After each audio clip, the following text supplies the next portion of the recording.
आपण पाहत आहात भास्कर पब्लिकेशन प्रस्तुत BBL मराठी, बातमी निपक्ष, सदैव दक्ष।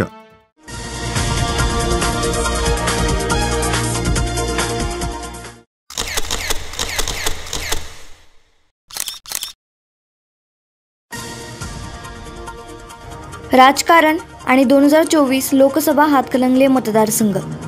गेल्या फक्त 24 वर्षाच्या म्हणजेच 1999 ते 2024 पर्यंतच्या जुन्या कराड आणि नव्या हातकणंगले लोकसभा मतदारसंघाचा आढावा घेतला तर आपल्या लक्षात येईल की 1999 ते 2004 या दोन पंचवार्षिक लोकसभेत श्रीनिवास पाटील साहेब हे राष्ट्रवादी काँग्रेस पक्षातून खासदार म्हणून निवडून आले।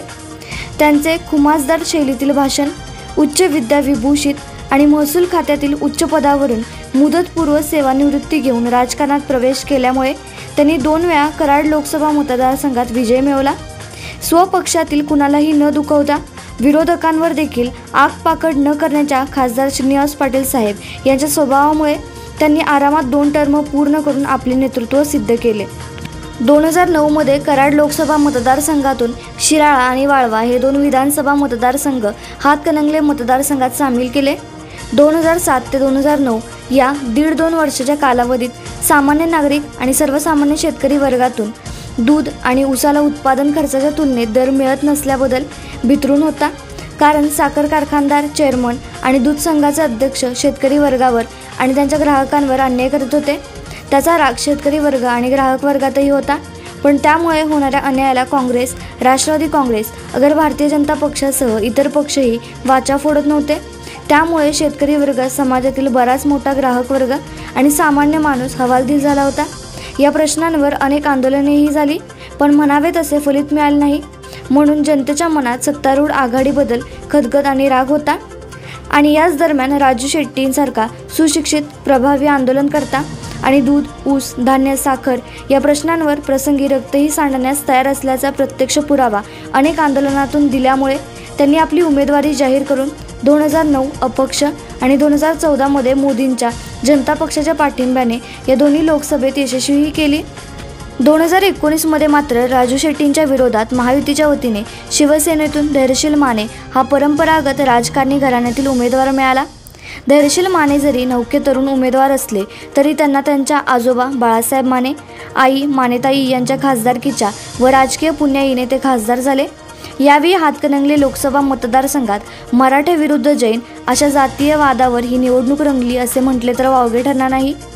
आता 2024च्या लोकसभेवर निवडून जाण्यासाठी महायुतीच्या वतीने पुन्हा एकदा शिवसेनेमार्फत धैर्यशील माने यांना उमेदवारी देण्यात आली आहे।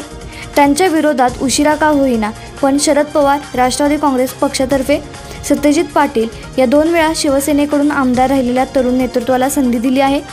वंचित बहुजन पक्षातून DC पाटील या माजी कोल्हापूर जिल्हा परिषद अध्यक्षांना उमेदवारी देऊन पहिल्यांदाच हातकणंगले लोकसभा मतदारसंघात रंगत आणली आहे। प्रचारात मात्र वंचित बहुजन पक्ष कुठेच दिसला नाही, ही बाब वेगळी। या चुरशीच्या सामन्यात महायुती आणि महाआघाडीतील प्रमुख नेत्यांची सभेसाठी व प्रचारासाठी दमछाक झाली हे विसरून चालणार नाही।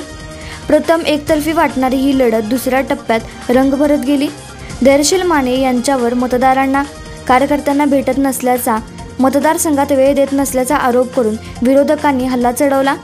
त्यामुळे काही काळ महायुती संभ्रमित झाली होती, पण धैर्यशील माने यांनी वर्षात आपण केलेली कामे आणि लोकसभेत मांडलेले अनेक प्रश्न व त्याची केलेली सोडवणूक याची पुस्तिका काढून विरोधकांना चोख उत्तर देऊन कार्यकर्ते पुन्हा रिचार्ज केले।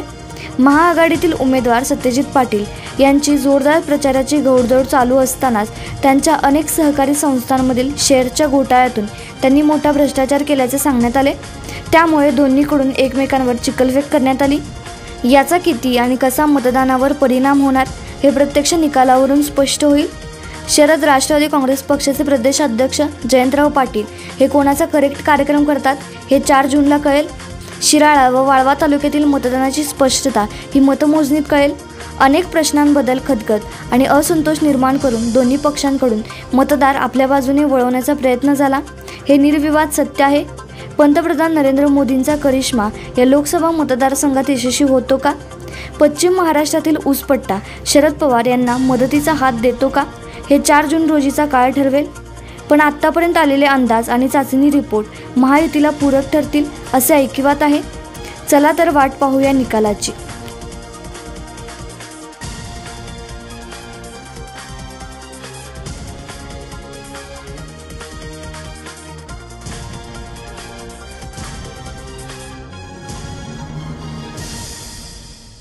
आपण पाहत आहात भास्कर पब्लिकेशन प्रस्तुत BBL मराठी.